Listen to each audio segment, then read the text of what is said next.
Muito bem, estamos ao vivo para mais um culto online.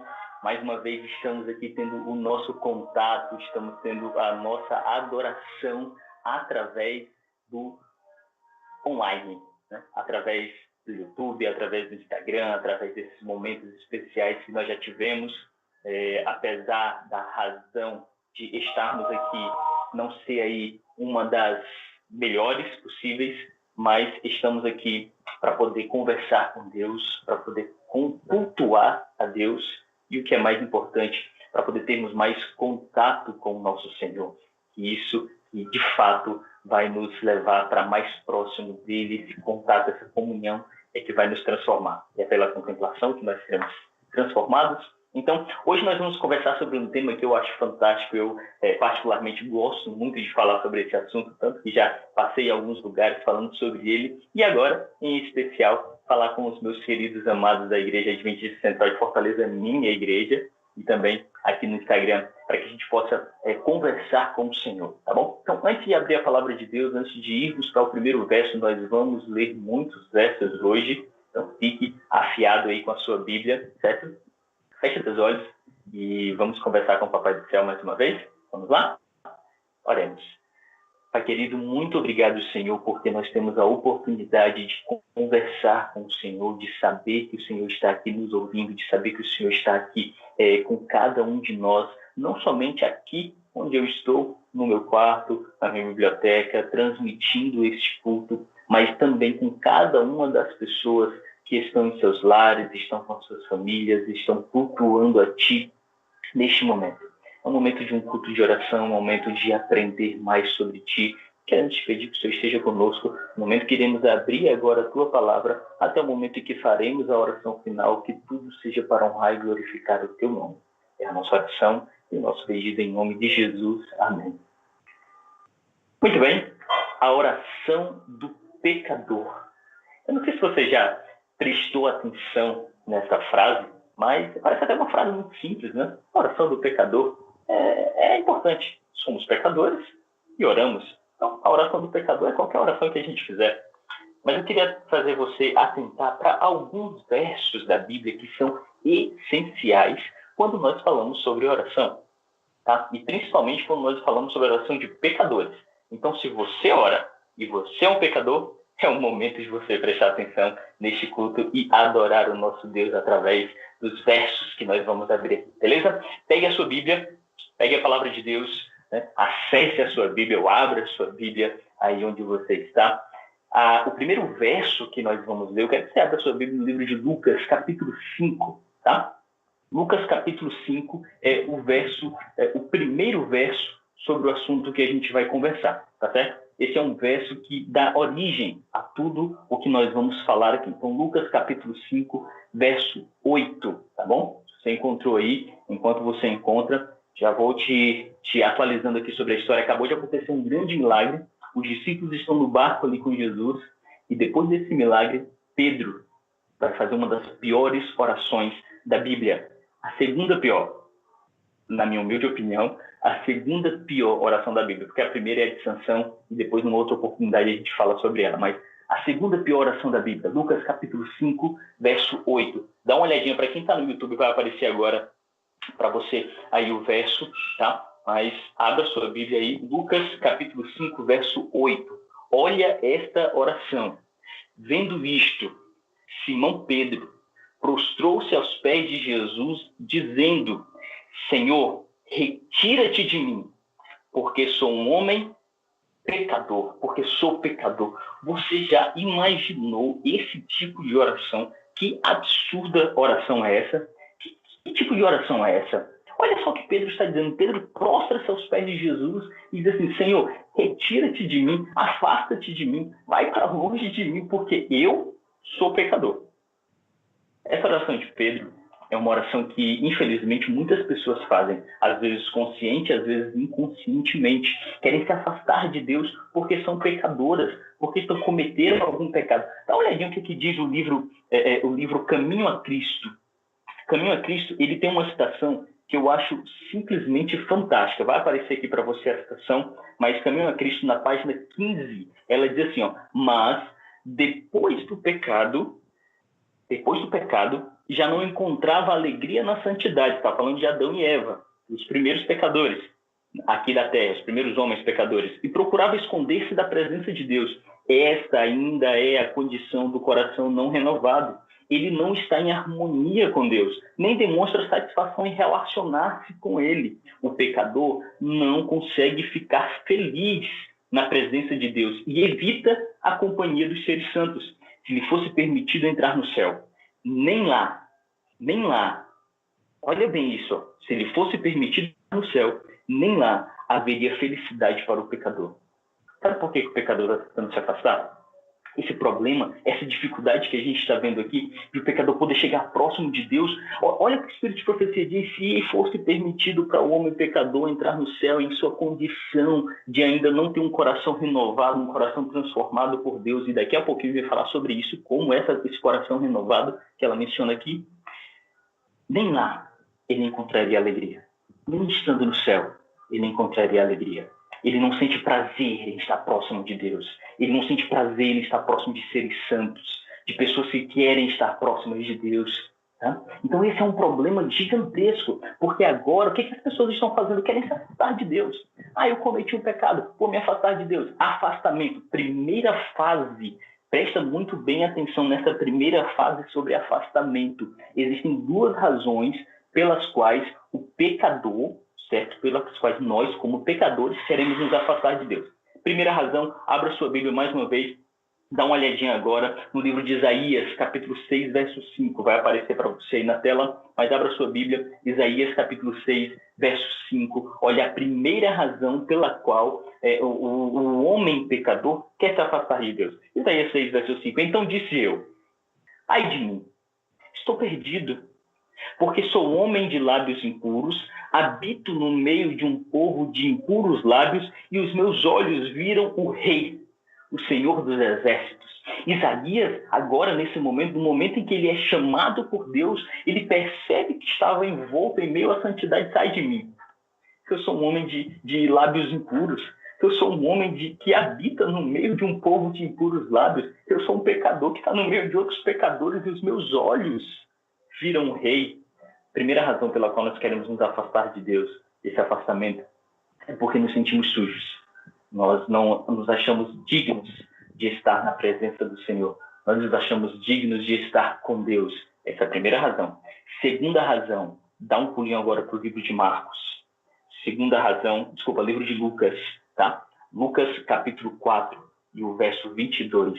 Eu vou te contar um momento agora a segunda razão pela qual as pessoas não querem estar próximas de Deus quando se sentem pecadoras, tá? Lucas capítulo 4, verso 22 diz assim, ó: todos lhes davam testemunho e se maravilhavam das palavras de graça que lhes saíam dos lábios e perguntavam: não é este o filho de José? Enquanto as pessoas ouviam Jesus falar sobre graça, enquanto as pessoas ouviam Jesus falar sobre o que era o amor de Deus, todos ficavam maravilhados, todos ficavam felizes. Está tudo certo, está tudo bem, é graça, é perdão, nós queremos ouvir sobre isso, sobre o amor de Deus, isso é muito bom.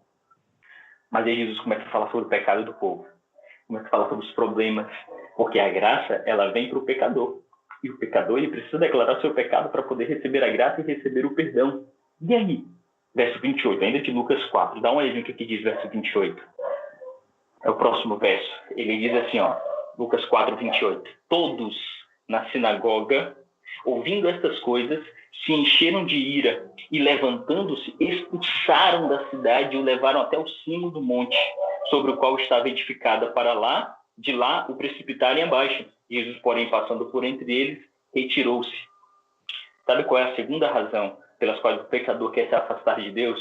Porque ele é pecador e quer continuar assim. Como é que pode? O Aires Arton já fez uma pergunta aqui. Mas se eu sou pecador, eu tenho alguma dignidade em estar próximo de Deus? É aí que está o problema. Porque às vezes nós não nos sentimos assim. Nós nos sentimos como dignos de estar na presença de Deus, que é a primeira razão. Queremos nos afastar dele, queremos ir para longe dele porque cometi um pecado. A segunda razão é porque eu cometi o pecado e quero continuar cometendo pecado. O povo que estava ouvindo Jesus pregar sobre graça estava todo mundo feliz. Mas Jesus está falando sobre graça, Jesus está falando sobre perdão, Jesus está falando sobre coisas que eu quero ouvir. Mas quando Jesus começa a falar sobre o pecado do povo, sobre que o povo precisava mudar, olha, preste atenção. Há uma pregação que diz assim, Jesus nos aceita como nós somos. Sim, ele aceita como nós somos, mas por sua graça e por seu amor, ele não permite que continuemos da mesma maneira. Ele nos transforma. Guarda essa informação e vamos para a segunda fase. Essa primeira fase é a fase de afastamento, quando nós queremos nos afastar de Deus. Nós queremos ir para longe do Senhor. Às vezes, por não nos sentirmos dignos, e às vezes, porque queremos continuar pecando. Mas dá uma olhadinha em Marcos, capítulo 4. Tá? Vai aparecer o verso para você também. Marcos, capítulo 4, verso 38. Olha o que diz esse verso. A segunda fase, o segundo momento do pecador, qual é? Marcos, capítulo 4, verso 38, diz assim, Jesus de novo lá no barco, com os discípulos, os mesmos discípulos. E Jesus estava na popa, dormindo sobre o travesseiro. Eles o despertaram e lhe disseram, Mestre, olha esta oração, que absurda oração, de novo, os discípulos. Mestre, não te importas que pereçamos? Senhor, olha a oração que muitos pecadores fazem, e que é absurda também. Senhor, o Senhor não se importa com esse problema que eu estou passando? O Senhor não se importa com essa dificuldade que eu estou enfrentando? O Senhor não se importa com este problema que está aqui me derrubando? Sabe por que os discípulos lá na frente chegam para Jesus e dizem assim, Senhor, ensina-nos a orar? Porque eles não sabiam orar. Olha as orações, primeiro de Pedro e depois aqui dos discípulos novamente. Olha as orações que eles fazem. E do mesmo jeito nós muitas vezes fazemos. Nós chegamos para Deus, Senhor, você não se importa não? O que está acontecendo com a minha vida? Você não está vendo o que está acontecendo? Não tem tanto problema que está acontecendo. Ô, Senhor, vamos lá, né? Vamos dar uma olhadinha aqui porque o problema está grande. E é esse tipo de oração. Nós nos sentimos prepotentes. A segunda fase do pecador. Primeiro, ele quer se afastar de Deus. E na segunda, ele se sente prepotente. Ele acha que Deus tem a obrigação de atender os seus pedidos. Como se o Senhor fosse um atendente, um balconista. Não, Senhor. Eu vim pedir aqui, o Senhor disse que se eu pedisse, o Senhor ia resolver o meu problema. Não se importa. E aí está o problema. Quando nós começamos a ser prepotentes, o primeiro erro, Neemias, capítulo 6, verso 9. O primeiro erro do pecador que se sente prepotente. Ele tenta negociar com Deus. Neemias, capítulo 6, verso 9, a Bíblia diz assim, porque todos eles procuravam atemorizar-nos, dizendo, as suas mãos largarão a obra e não se efetuará. Então eu orei. Né? E na versão NVI diz assim, então eu orei.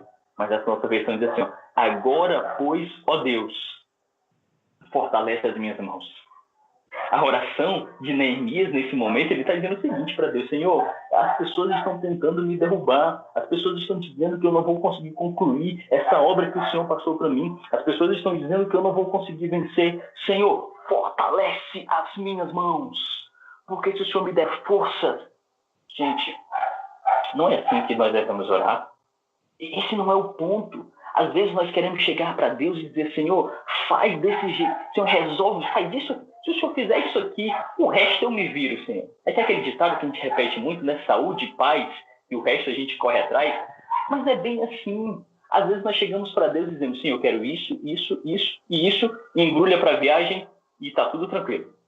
Como assim? Olha o Deus balconista de novo. Se chegasse no balcão, Senhor, eu quero isso, isso, isso. Tentando negociar com Deus e dizer para Deus, Senhor, eu quero que o Senhor faça isso, eu quero que o Senhor faça aquilo, eu quero assim, eu quero assado, eu quero. Você não é o centro do universo. E olhe bem para essa frase. Você não é o centro do coração de Deus, como alguns pregam, né? Você não é o centro do universo. Você precisa entender que, até mesmo no Pai Nosso, como é que a gente reza ou ora o Pai Nosso, como você quiser chamar? Faça a tua vontade, assim na terra, como no céu. Olha aí como é diferente a oração. Segundo erro do pecador, está lá no livro de Mateus, capítulo 6, verso 7. E esse aqui é um erro clássico. Todo mundo comete esse erro. Não adianta dizer que você nunca fez. Todo mundo comete esse erro. Mateus, capítulo 6, verso 7. Diz assim, e orando, não useje vãs repetições como os gentios, porque presumem que pelo seu muito falar serão ouvidos. Tem gente que acha que quanto mais oração, Olha o que Jesus está dizendo. Você viu?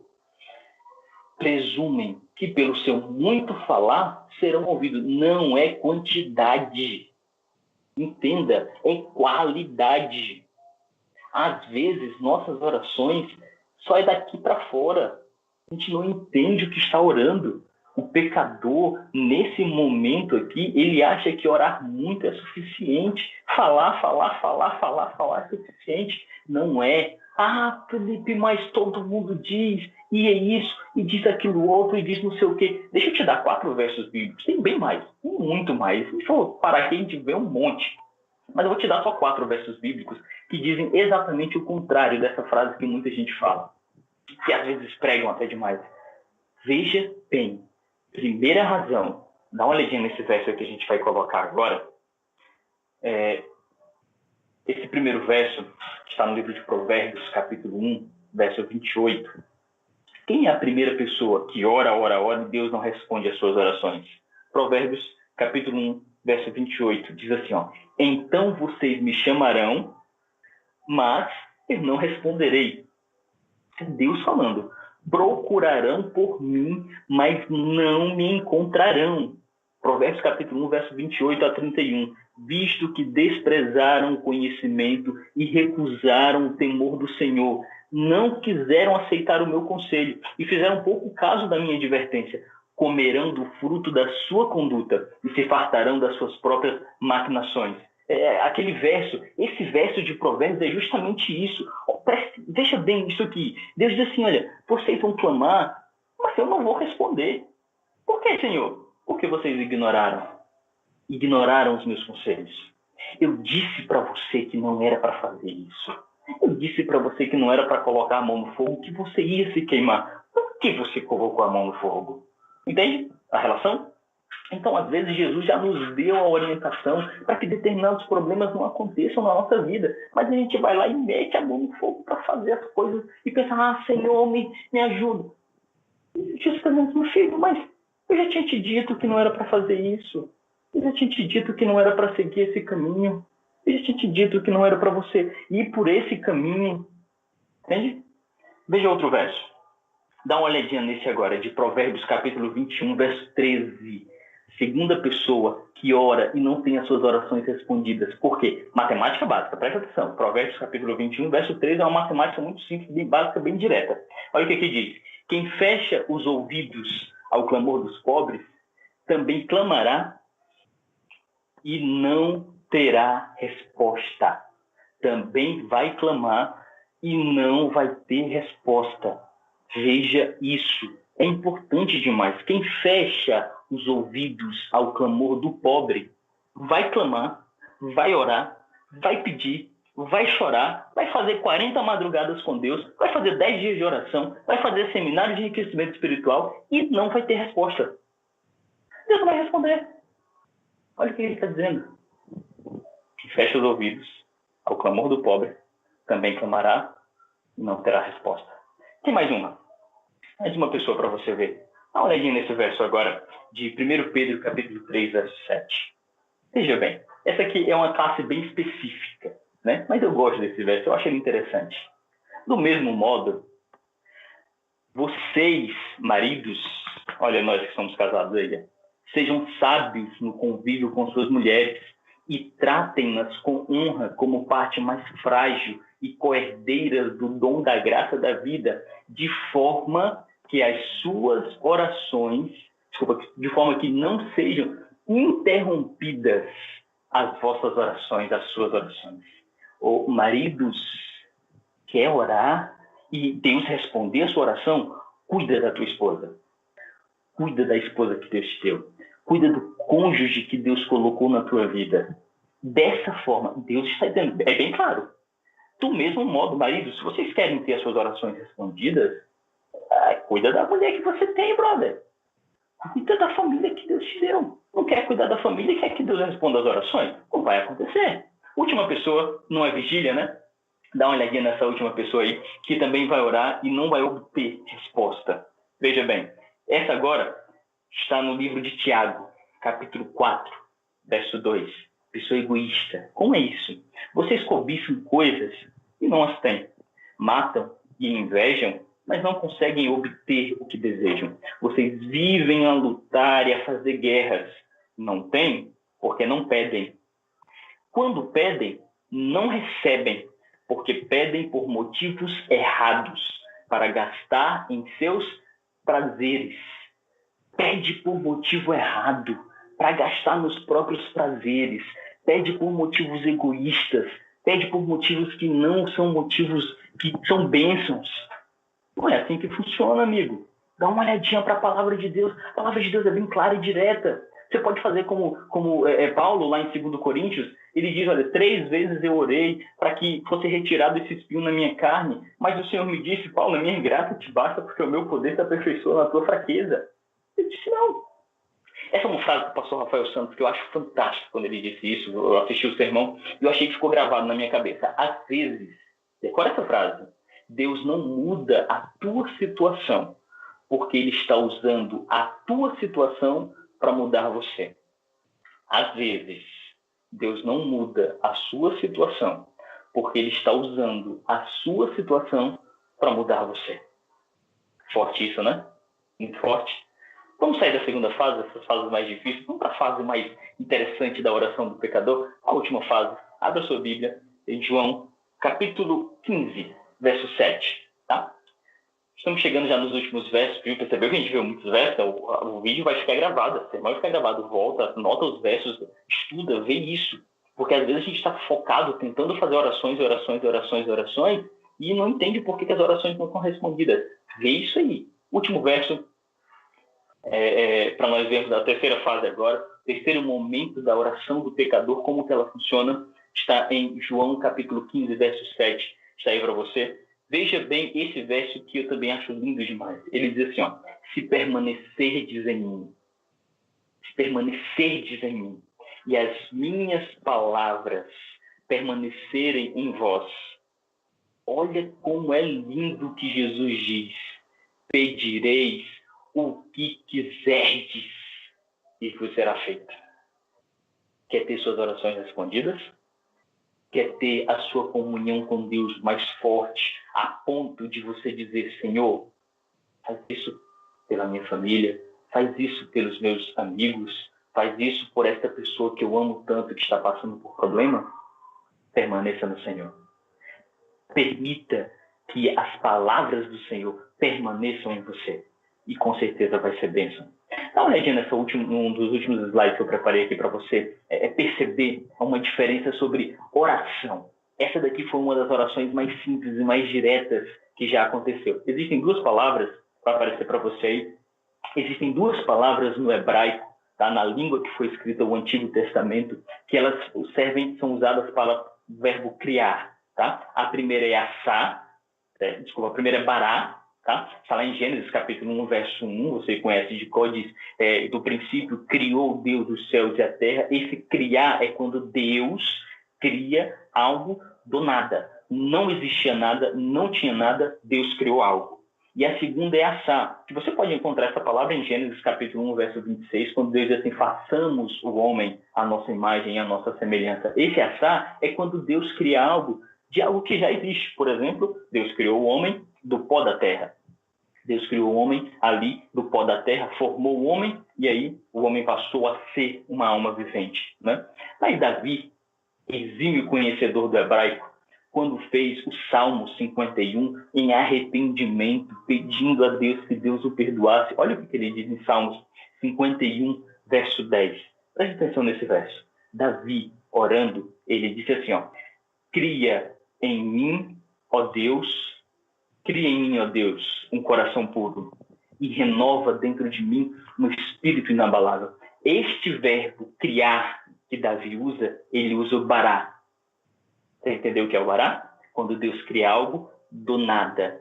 É basicamente Davi dizendo o seguinte, Senhor, pega esse coração que eu tenho, imundo, sujo, pecador, joga fora e cria um novo, do nada. Porque eu sei que do nada o Senhor criará algo muito melhor.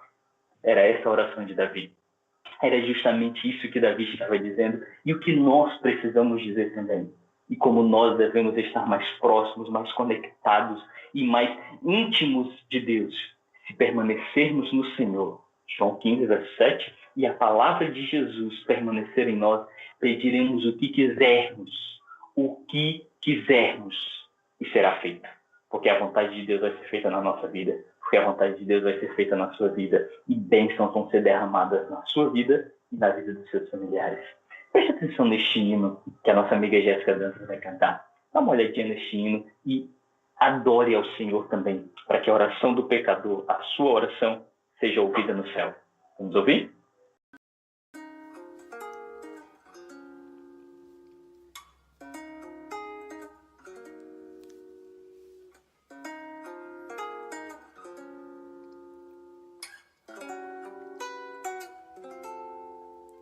Eu sei de alguém que para mim é tão especial, porque criou o ser humano e lhe deu também o dom de ser formado à semelhança do Pai, e nos deu o seu amor. Alguém desceu do céu e veio a este mundo escuro e mau, para dar a própria vida a milhões dos céus que iriam perecer sem chance de viver, escravos deste mundo vil. Bom Pai, dá-nos fé, coragem para seguir, visão para entender que só em Ti, Senhor, teremos luz, mostrando o caminho rumo ao céu, caminho para a vida que é sem fim.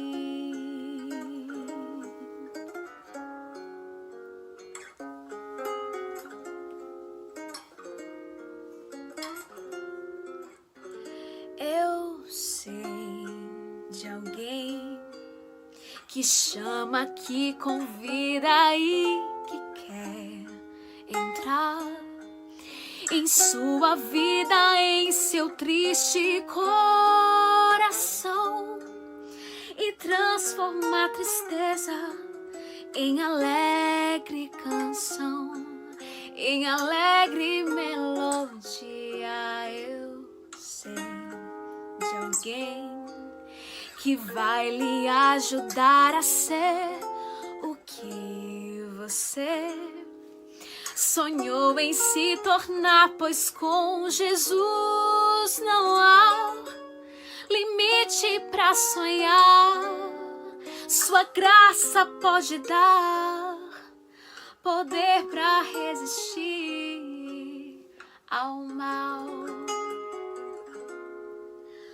Bom Pai, dá-nos fé, coragem para seguir, visão para entender que só em Ti, Senhor, teremos luz, mostrando o caminho rumo ao céu, caminho para a vida que é sem fim.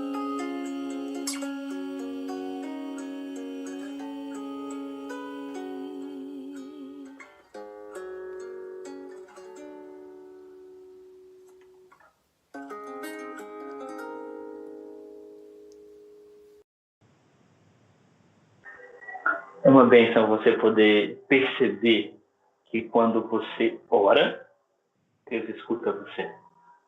Quando você fala, você não tem aquela sensação de que a oração não passou do teto. Esse dia eu vi uma frase fantástica. Eu achei essa frase linda demais. Uma oração, a sensação de que uma oração não passa do teto, ela vem de uma comunhão que não passa da boca. Se você tem uma comunhão que não passa da sua boca, isso significa que a sua oração jamais vai passar do teto. Tenha uma comunhão interna com Deus. Permaneça em Jesus. Permita que as palavras de Jesus permaneçam em você. Aí sim, você vai poder orar e Deus vai ouvir a sua oração. Vamos fechar nossos olhos e vamos começar com o Papai do Céu mais uma vez? Oremos. Grandioso Deus, muito obrigado, Pai, pela oportunidade que nós temos de falar contigo e o Senhor ouvir as nossas vozes. Isso é incrível, Senhor. Saber que estamos falando e tem um Deus maravilhoso nos ouvindo, isso é de uma felicidade imensa. Poder saber que nós não estamos falando com paredes, sabemos que estamos falando com Deus vivo que está aqui do nosso lado neste momento. E esta é uma das maiores certezas que temos na nossa vida. E se sabemos que o Senhor está ouvindo a nossa voz, se sabemos que o Senhor está ouvindo a nossa oração, nós queremos te pedir, Senhor, na condição de pecadores, sujos, sabemos que estamos assim, e te pedir, Senhor, perdoa tantas das nossas falhas que temos cometido, e nos coloca de volta, Senhor, nos teus braços de amor. Permaneça em nós, Senhor. Por favor, que as tuas palavras permaneçam em nosso coração. E assim, o que nós vamos pedir serão somente bênçãos para as nossas vidas e para a vida de pessoas que estão ao nosso redor. Abençoa, Senhor, a cada uma das pessoas que estão aqui ouvindo nesse momento, ao vivo, ou das pessoas que vão ouvir em outros momentos. Que o Senhor abençoe a vida de cada uma delas. Que o Senhor esteja com cada uma delas. E que jamais, em momento nenhum, elas venham se afastar de Ti. E se isso acontecer, se elas se afastarem do Senhor, que elas possam encontrar o caminho de volta até os Teus braços de amor. É a nossa oração, em nome de Jesus. Amém. Amém.